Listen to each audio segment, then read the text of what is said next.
같은 경우에는 어떤 글로벌 시장 점유율 1등, 2등을 다투는 압도적인 시장 지배력을 갖고 있는 그런 글로벌 리더 기업이거든요. 4680 원통유 배터리 같은 차세대 배터리 기술을 바탕으로 해서 미래 성장 동력도 확보하고 있고, 양극재 쪽에서는 라고 하는 기업을 체크해 보실 필요가 있을 것 같아요. 고성능 하이니켈 양극재 기술을 통해서 글로벌 시장에 확고한 입지를 구축하고 있는 그런 기업이고, 테슬라에 납품하고 있는 LG 에너지 솔루션의 핵심 공급사죠. 제가 늘 말씀을 드렸었던 게 소재 업종들, 셀단에 있는 업종들을 말씀드렸는데, 오늘 처음 장비주 하나 말씀을 좀 드려볼까 합니다.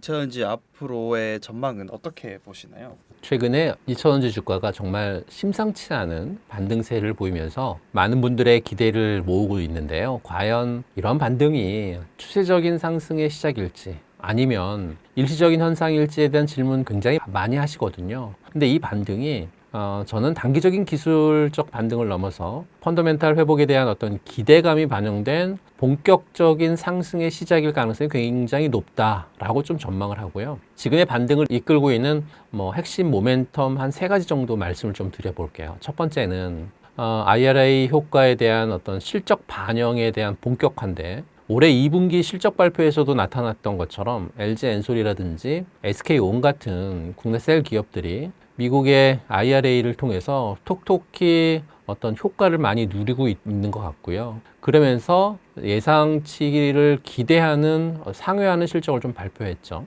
그리고 이 세액공제가 영업이익에 직접 반영이 되면서 수익성 개선에 대한 어떤 투자자들의 신뢰도 좀 높아졌다고 판단을 하고요. IRA 혜택은 하반기에도 지속될 것으로 판단을 하고 있고, 이렇게 되면 미국 안에서 생산 능력을 갖추고 있는 국내 기업들의 실적 안정성을 뒷받침하는 강력한 버팀목이 될 거다, 이렇게 판단을 좀 하고 있습니다. 두 번째는요, 글로벌 전기차 판매의 둔화의 어떤 해소 그리고 재고 조정의 마무리인 것 같아요. 좀 울리죠.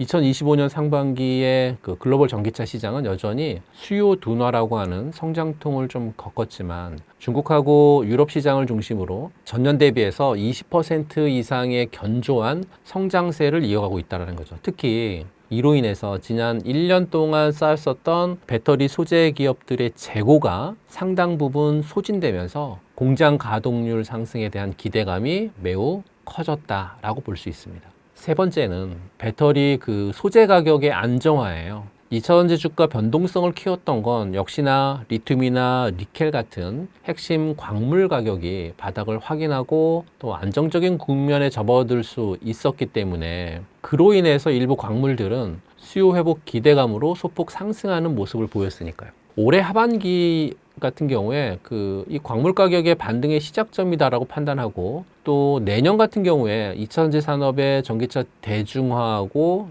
신기술을 바탕으로 한번 추가적인 폭발이 일어날 수 있을 가능성이 있는 해가 2026년이 아닌가 판단을 하고 있고요.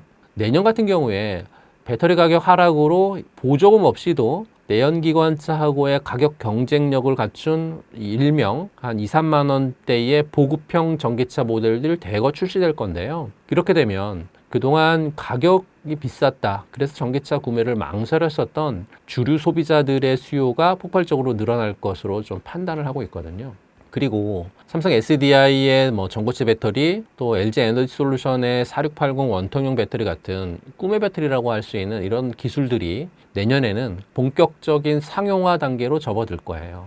이렇게 되면 성능 개선 그리고 안정화, 이런 2가지 측면에 있어서 전기차의 매력은 계속 높아갈 것 같고요. 그래서 2차전지는 전기차 외에도 또 ESS라든지 로봇이라든지 항공 모빌리티 같은 다양한 분야로 활용처를 좀 넓혀가고 있고, 미국의 IRA라든지 유럽 쪽에서의 EU의 CRMA 같은 탈중국 정책에서 에코프로 같은, 또는 포스코 계열에 있는 포스코 퓨처엠 같은 이 수직 계열화를 완성한 국내 기업들 경쟁력은 가면 갈수록 더 강화될 것으로 판단을 하고 있어서요. 현재의 반등은 추세 전환의 시작이다. 그래서 2차전지 산업은 잠시 좀 멈췄을 뿐이지 미래 성장이라고 하는 엔진은 더욱 강력해졌다라고 말씀드리고 싶습니다.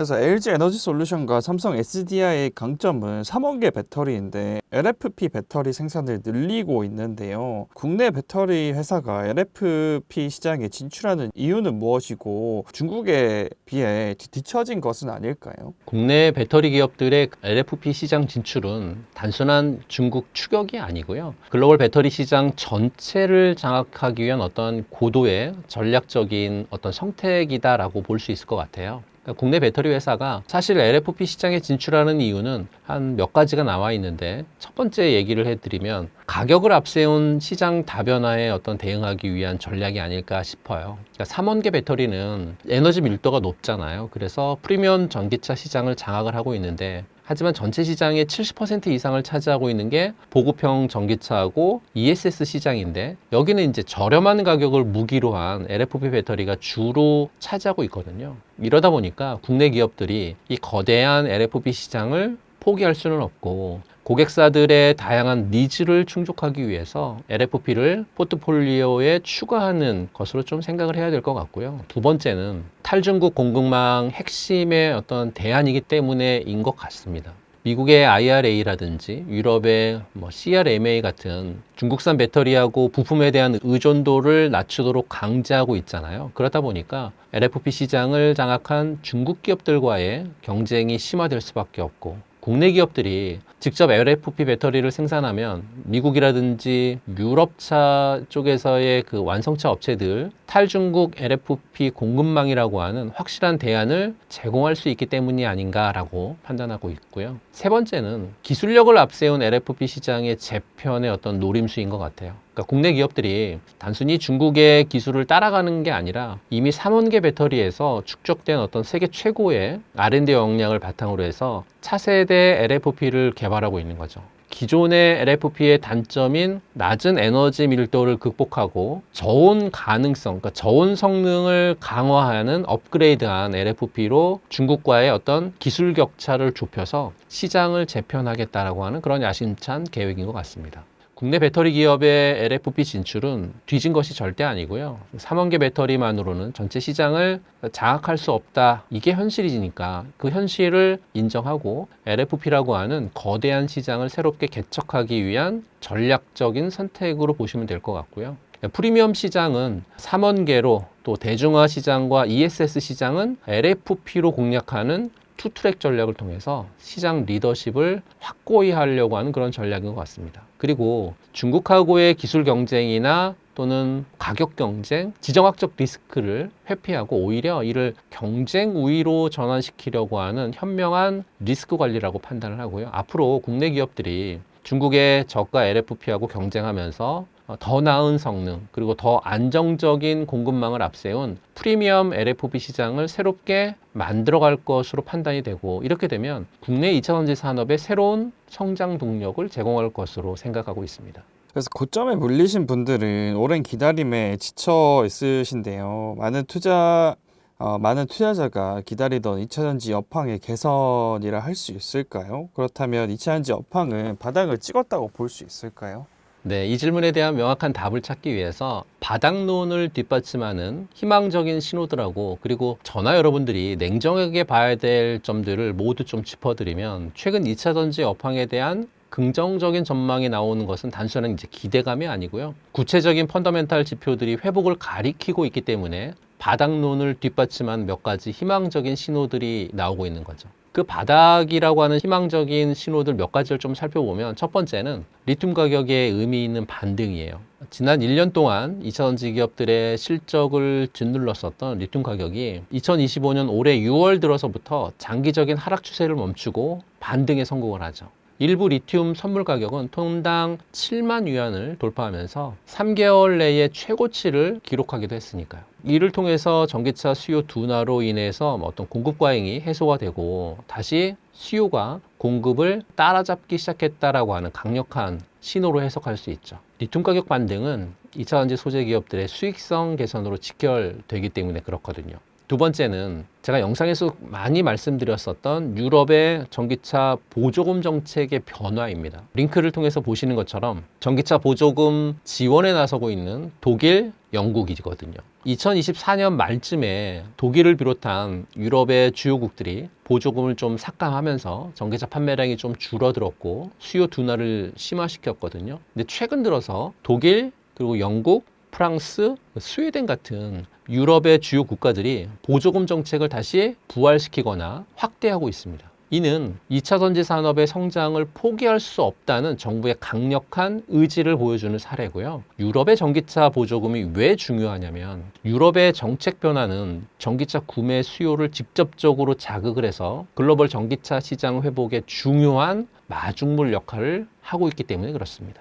유럽연합의 전기차로의 어떤 방향이 완전히 정해졌다라고 하는 건 지금 보시는 요 기사가 그걸 대표하고 있는데요. EU가 렌터카 그리고 대기업에 2030년부터는 전기차 의무화를 추진하고요. 신차 시장의 60%를 전기차로 전환하려고 현재 준비를 하고 있습니다. 무슨 내용이냐면 2030년부터는요. 렌터카하고 대기업의 그 차량들은 내연기관차를 구매할 수 없게 되는 법안을 현재 준비 중에 있다라는 거죠. 그리고 EU가 이미 2035년부터는 내연기관차 판매를 전면 금지한다라고 하는 법안을 확정한 상태니까 이 법안이 왜 중요하냐면요. 유럽 자동차 시장은 기업이 사용하고 있는 전체 기업 플립이 전체 수요의 60%를 차지하고 있고요. 렌터카하고 대기업이 기업 플립의 60% 비중을 차지하고 있는 비율이 굉장히 높기 때문에 그래서 여기를 관과해서는 안 된다는 거죠. 올해 유럽의 전기차 수요가 한 300만 대 정도로 작년 대비해서 23% 성장을 할 거고요. 북미 시장, 미국 시장 같은 경우에는 한 160만 대 정도로 작년과 비슷하게 성장을 할 것 같습니다. 그러면 단순 비교만 하더라도 미국이 160만 대고 유럽 시장이 300만 대라고 하면 유럽 시장이 미국 시장보다 2배 정도 규모가 커지는 거잖아요. 미국이 9월 달 이후에 보조금 폐지 그리고 전기차 수요 감소가 좀 그로 인해서 예상이 되지만 유럽은 계속해서 고성장이 진행이 되기 때문에 북미 시장하고의 충분히 요 판매량에 대한 부분들은 상쇄될 수 있을 것 같습니다. 그렇다라고 하면 유럽의 전기차 시장을 선점하는 업체가 자율주행 시장에서도 굉장히 유리할 전망이겠죠. 결론적으로 보면 2차 전지 업황은 바닥을 찍었다고 판단할 만한 충분한 근거가 지금은 마련되어 있다. 지금은 무작정 뛰어들기보다는 견고한 펀더멘탈이라든지 또는 기술 경쟁력을 갖춘 기업을 선별하는 정말 옥석 가리기가 필요한 그런 시점이다라고 말씀드리고 싶습니다. 많은 분들께서 포스코홀딩스, 포스코퓨처엠, 에코프로, 에코프로 BM, 2차전지 네 종목에 투자를 많이 하셨는데요. 앞으로 이 네 종목의 전망은 어떻게 보시나요? 우선 그 포스코홀딩스를 먼저 말씀을 드리면 강력한 경쟁력은 리튬이라든지 또는 니켈 같은 핵심 광물을 직접 확보했다라고 하는 점이 가장 큰 경쟁력인 것 같습니다. 특히나 아르헨티나의 염호의 리튬 생산 또는 호주 광산의 니켈 정제 사업이 본격적으로 궤도에 오르면서 원료 가격 변동에 대한 리스크를 크게 줄였고 올해 하반기에는 리튬 생산이 크게 확대가 될 거고요. 내년에는 본격적으로 실적에 반영이 될 거기 때문에요. 그로 인한 또 안정적인 철강 사업의 흐름 역시나 2차전지 사업의 든든한 기반이 좀 될 것으로 생각을 하고 있어서요. 포스코홀딩스에 대한 차트적인 흐름을 보면서 조금 말씀을 좀 더 드려보도록 하겠습니다. 포스코홀딩스의 일봉 차트인데요. 이 포스코홀딩스는 중요한 건 늘 언제나 여러분들에게 설명드렸던 대량 거래량이 발생했었을 때 검정색 라인 눌림 구간의 마지막 부분이 아닌가 싶어서요. 요 지금 29만 원 정도 내외 정도에 있는 가격대는 만약에 이제 이 포스코홀딩스가 없으신 분들은 단기 매매를 통해서 눌림 전략 가져가는 것도 굉장히 중요하다라고 말씀드리고요. 그리고 앞서 보셨던 것처럼 주봉 상태에서는 아직까지 검정색 라인을 뚫고 올라가지는 않았습니다. 하지만 이런 종목들은 이렇게 검정색 라인을 한번 터치하고 밑으로 빠지고 다시 터치했는데 지금 터치하는 구간에 거래량이 좀 많이 늘어났잖아요.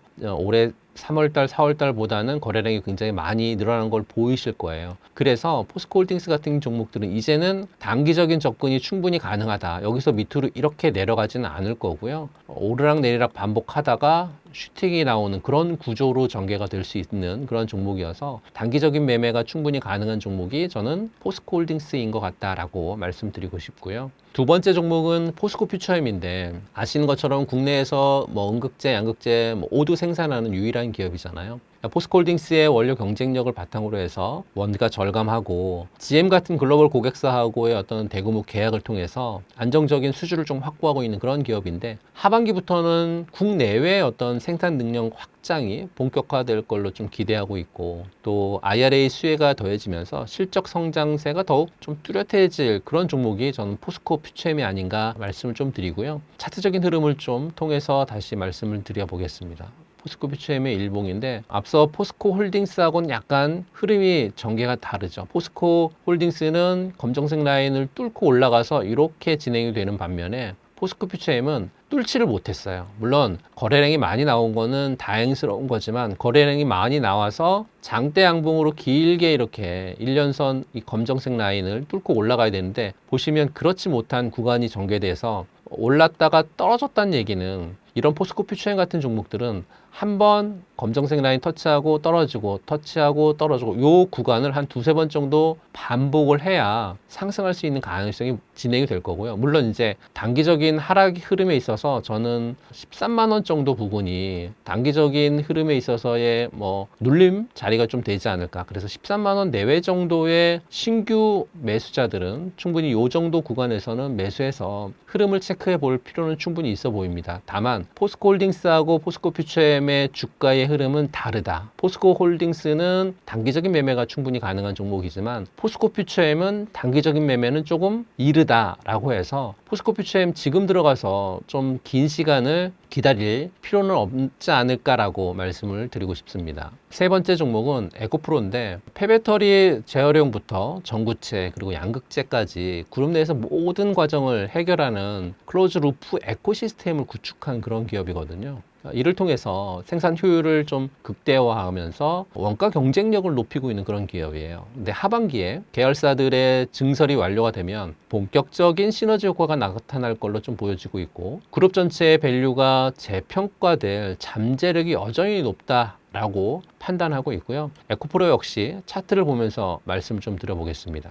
앞서 보셨던 포스코 홀딩스하고 포스코 퓨처엠하고 역시나 에코프로는 주가 모양이 다르죠. 그러니까 검정색 라인 기준으로 보더라도 포스코 홀딩스는 뚫었고 포스코 퓨처엠은 터치하고 떨어졌고 하지만 에코프로는 아직 검정색 라인까지 가지 않았기 때문에 잠재적인 기대감은 굉장히 큰 기업이지만 아직 이 에코프로라고 하는 종목은 상승 흐름으로 출발을 하지 않았다라고 판단을 하고 있고요. 에코프로는 지금 여기에서 이제 빠져나가야 되는 그런 어떤 구간인데요. 적어도 5만 원이라고 하는 가격대 위로 좀 올라와 줘야 그래야 가능성이 좀 있어 보입니다. 그 5만 원이라고 하는 가격대를 왜 체크했냐면 최근 들어서 가장 거래량이 많이 나온 날이 6월 말인데 6월 말쯤에 장대 양봉이 이렇게 기록이 됐었는데요. 그 장대 양봉의 꼭대기, 꼭지점 부근이 5만 원이고 그 5만 원 부근 위로 주가가 올라와야 그 5만 원을 지지받고 다시 상승할 수 있기 때문에 에코프로는 5만 원 위로 올라왔었을 때 좀 체크해서 여러분들이 좀 볼 필요가 있겠다라고 말씀을 드리고 싶고요. 네 번째 종목은 에코프로 BM이죠. 하이엔드 하이니켈 양극재 분야에서 어떤 독보적인 기술력이라든지 시장의 점유율을 자랑하는 그런 기업이고 삼성 SDI 같은 고객사하고의 어떤 안정적인 관계를 통해서 꾸준한 수주를 확보하면서 성장할 그런 가능성이 충분한 그런 기업이고요. 올해 상반기까지 그 재고 조정이 마무리되고 하반기부터는 수요 회복에 대한 어떤 실적 턴어라운드가 예상되는 그런 기업이고 더더군다나 신규 공장 가동에 따른 어떤 생산량 확대도 하반기부터는 약간 기대해 볼 수 있을 만 그런 종목이 에코프로 BM 같고요. 에코프로 BM도 차트적인 흐름으로 좀 말씀을 좀 드리면요. 에코프로 BM도 역시나 에코프로하고 비슷한 주가 형태의 모양을 좀 그리고 있습니다. 다만 에코프로는 그래도 라운드 피겨대라고 하는 가격이 10만 원이거든요. 이 10만 원이라고 하는 라운드 피겨 가격대 위에서 놀고 있기 때문에 하반기에 실적에 대한 개선, 턴어라운드 되는 부분들을 체크하게 된다라고 하면 지금 당장 움직이지는 않겠지만 10만 원 내외 정도에서 오르락 내리락을 분명 할 거거든요. 그럼 10만 원 내외 구간에서 모아가는 전략 충분히 가능성 있고 다만 올해 하반기에는 이 에코프로 BM 같은 종목은 이게 지금 검정색 라인이 1년선인데 1년선을 뚫고 올라가기에는 약간 탄력성이 좀 부족할 것 같아서 시간이 좀 필요한 종목이 에코프로 BM이 아닌가 이렇게 말씀드려보고 싶습니다. 2차전지 업황 개선이 시작되면 어떤 기업의 주가가 높은 상승률을 보여줄 것으로 보시나요? 2차전지 가치 사슬의 핵심 기업들을 중심으로 최고의 기회를 가진 종목들을 좀 말씀드려보고 싶은데요. 최고의 기회를 가진 종목 첫 번째는 셀단에 있어서의 LG 에너지 솔루션 그리고 삼성 SDI가 될 것 같아요. 그러니까 LG 에너지 솔루션 같은 경우에는 어떤 글로벌 시장 점유율 1등, 2등을 다투는 압도적인 시장 지배력을 갖고 있는 그런 글로벌 리더 기업이거든요. 미국의 IRA 어떤 세제 공제 혜택으로 수익성 크게 개선되고 있고 GM이라든지 현대 같은 글로벌 고객사의 포트폴리오를 통해서 안정적인 성장 이어나갈 거고 4680 원통유 배터리 같은 차세대 배터리 기술을 바탕으로 해서 미래 성장 동력도 확보하고 있고 업황만 개선이 된다라고 하면 실적, 주가 모든 면에서 안정적이고 강력한 반등을 좀 보여줄 수 있는 그런 기업으로 저는 판단을 하고 있고요. 셀단에서 두 번째 삼성 SDI 초격차 기술력을 통해서 전 세계에 승부를 하고 있는 전기차 쪽에서의 명가 기업이다 이렇게 말씀드리고 싶어요. 고성능 배터리라든지 또 4680 원통형 배터리 같은 초격차 기술력을 통해서 시장을 공략을 하고 있고 수익성 전략을 통해서 지금 굉장히 업황이 불황 속에 있거든요. 근데 견조한 실적을 방어해내고 있는 그런 기업이지 않습니까? 또 BMW 같은 프리미엄 고객사를 통해서 안정적인 수주 확보를 하고 있고 아직은 좀 늦었지만 LFP 쪽에서의 배터리 또 ESS 시장 진출에 대한 포트폴리오를 다변화하고 있는 그런 기업이어서요. 업황만 좀 개선이 된다고 하면 기술력, 수익성 이걸 통해서 재평가가 충분히 일어날 수 있는 그런 기업이다라고 판단을 하고 있어서 셀단에서 삼성 SDI, LG 에너지 솔루션 두 기업은 여러분들이 분명 체크해 보실 필요가 충분히 있어 보인다라고 말씀드리고요. 양극재 쪽에서는 LNF라고 하는 기업을 체크해 보실 필요가 있을 것 같아요. 테슬라의 간접 수혜 종목이니까요. 고성능 하이니켈 양극재 기술을 통해서 글로벌 시장에 확고한 입지를 구축하고 있는 그런 기업이고 테슬라에 납품하고 있는 LG 에너지 솔루션의 핵심 공급사죠. 전기차의 어떤 판매량이 회복이 되게 되면 가장 큰 수혜를 좀 입을 수 있을 만한 그런 종목이고 수직 계열을 통해서 원가 경쟁력을 확보하고 있는 그런 기업이죠. 전기차 시장 회복에 가장 민감하게 반응하고 있는 고성장주로 생각되고 있고 또 주가 반등 폭도 좀 클 것으로 기대하고 있는데요. 다만 LNF 같은 종목들은 하반기에 체크해야 될 몇 가지 포인트가 한두 가지가 있습니다. 그 포인트는 제가 이번 8월 10일 날 포인트에 대한 부분들은 특강에서 좀 말씀 좀 드려볼 테니까요. 특강을 참조하셨으면 좋겠고요. 동박 쪽에서의 그 SKC도 체크해 보실 필요가 있는 그런 좋은 종목이죠. 물론 SKC가 동박을 통해서 상승을 한 게 아니라 유리기판이라고 하는 반도체 소자 때문에 상승을 한 그런 기업인데 전기차 배터리 용량 증대라든지 또는 경량화에 필수적인 게 초극박 동박 기술이거든요. 그리고 이제 말레이시아, 폴란드 같은 글로벌 생산 거점을 통해서 업황 개선이라든지 캐파 증설 효과도 지금 톡톡히 누리고 있는 기업이 SKC고 미국이나 유럽 쪽에서의 공급망 재편 정책을 통해서 가장 확실한 수혜 기업 중에 하나가 SKC가 될 것 같아서요. 업황이 개선이 되면 매출과 이익 큰 폭으로 증가할 수 있고 또 더더군다나 유리기판 관련되어 있는 부분들이 좀 같이 맞물려 있다 보니까 SKC도 충분히 여러분들이 체크해 보실 만한 필요가 있는 그런 종목인 것 같고요. 제가 이 영상을 통해서 늘 말씀을 드렸었던 게 소재 업종들, 뭐 셀단에 있는 업종들을 말씀드렸는데 오늘 처음 장비주 하나 말씀 좀 드려볼까 합니다. 물론 이제 장비주가 지금 들어간다고 해서 바로 상승하는 게 아니고 장비주 중에서 가장 선두 업체인 장비 투자의 사이클에 있어서 가장 선두 업체는 PNT인데요. PNT는 장비주 쪽에서 체크해 볼 필요가 있는 그런 종목이에요. LG 엔솔과 같은 국내 주요 배터리 제조사를 고객사로 확보하고 있고 업황 개선을 통해서 배터리 제조사들의 신규 공장 증설이 이제 진행이 되면 가장 먼저 대규모 수주를 받을 수 있는 가능성이 가장 높은 기업이 PNT거든요. 기술력도 굉장히 높고요. 진입 장벽도 굉장히 높기 때문에 안정적인 수익 창출을 할 수 있는 숨겨진 보석과 같은 그런 기업이 PNT거든요. 근데 지금 PNT의 실적을 보거나 또는 주가 흐름을 보게 되면 지금 들어간다라고 하는 건 굉장히 그 오랜 시간을 견딜 수밖에 없기 때문에 나중에 업황이 좀 개선이 되는 그런 구간이 발생을 하게 되면 그때 가서 본격적인 실적과 성장 사이클이 진행이 될 거니까 그때 체크해 보실 수 있는 기업이 PNT인 것 같다라는 말씀을 좀 드리고 싶습니다. 2차전지가 고점 대비 마이너스 80% 하락하면서 손실 복구에 막막함을 가지신 분들이 많은데요. 이분들을 위해 한 말씀 부탁드려도 될까요? 지금 2차 전지의 중요한 건 과거가 아니라 저는 미래 같습니다. 지금부터 여러분들이 가져야 할 원칙 몇 가지를 좀 말씀드리면요. 원칙을 바탕으로 해서 차분하게 상황을 좀 분석하고 대응하셨으면 좋겠는데요. 첫 번째 원칙은 터널의 끝이 보인다입니다. 그러니까 지금 터널 구간에 계속 있다가 터널의 끝에 빛이 언제쯤 보일지 몰라서 터널 안에 계속 갇혀 있는 그런 구간이었다라고 하면 이제는 터널의 끝이 보이는 첫 터널 끝에 조그만한 빛이 보이기 시작한 구간에 진입했습니다. 2차 전지 업황은 이제 명백한 회복 시그널들을 보이고 있죠. 리튬 가격 반등이 그렇고요. 유럽의 전기차 보조금 정책이 그렇고요. 펀더멘탈 개선의 조짐이 보이는 게 그렇습니다. 물론 이 반등이 V자 반등처럼 급격하게 상승하지 않을 것으로 판단합니다. 완만하게 그리고 점진적으로 회복이 예상이 되는데요. 지금은 막연한 기대가 아니라 견고한 믿음 또는 인내심을 가지고 이 시기를 좀 견뎌야 하는 그런 시기다라고 말씀드리고 싶고요. 두 번째는 기술력이라든지 어떤 수익성이 좋은 종목을 좀 선별하셨으면 좋겠습니다. 지난 폭락장에서 모든 종목이 함께 떨어졌지만 상승장은 좀 다릅니다. 결국에는 펀더멘털이 우수한 기업들만 살아남아서 크게 반등할 것으로 판단하고 있고요. 그래서 포트폴리오를 좀 점검하셨으면 좋겠습니다. 독보적인 기술력 그리고 확실한 수주잔고 거기에 더해서 안정적인 수직 계열을 갖추고 있는 그런 기업인지를 냉정하게 판단하셨으면 좋겠고요. 불확실한 종목에 대한 어떤 미련을 좀 버리고 진짜 좋은 기업에 집중하는 그런 전략이 좀 필요한 시기가 아닌가 싶습니다. 세 번째는 여러분들이 이 2차 전지에 왜 투자했는지 투자의 본질을 다시 한번 생각해 볼 필요가 있습니다.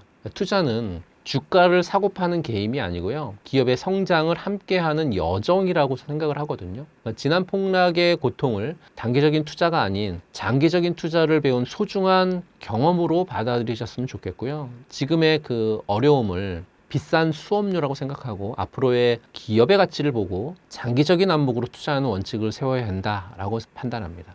2차 전지 산업은 절대 여기서 끝날 산업이 아닙니다. 탄소 중립이라고 하는 거대한 흐름 속에서 그 성장은 이제 막 시작 단계일 뿐이죠. 절대 포기하지 마십시오. 여러분들의 오랜 기다림은 이제 현명한 판단을 통해서 성공적인 투자의 결실로 이어질 것이라고 저는 확신합니다. 매번 10일마다 8월 10, 8월 20, 8월 30 이제 앞으로 계속 특강을 준비를 할 건데요. 특강을 통해서 오늘 다 말씀드리지 못한 내용들, 전략적인 부분들 또는 2차 전지를 어떻게 대응을 하고 어떻게 매도하고 어떻게 들어가야 되는지에 대한 것까지 특강을 통해서 아주 정확하게 또는 신랄하게 말씀을 좀 드려볼 거니까요. 8월 10일에 있을 특강도 여러분들이 많이 들어주시면 좋을 것 같고요. 특강 돈 내고 듣는 거 아닙니다. 신청하신 분들에 한해서만 저희가 특강을 SNS를 통해서 말씀을 좀 드릴 거고요. 유튜브에서 할 건데요. 유튜브에서 검색이 안 되니까 비공개 특강입니다. 비공개 특강은 신청하시는 분들만 들으실 수 있고 들으시는 분들만 한해서 정말로 2차 전지뿐만 아니라 다른 섹터에 대한 대응 방법 또 끝날 때쯤에 텐베거 종목을 또 말씀 좀 드릴 거니까요. 텐베거 종목까지 무료로 모든 것 가져가시는 여러분들 되셨으면 좋겠습니다.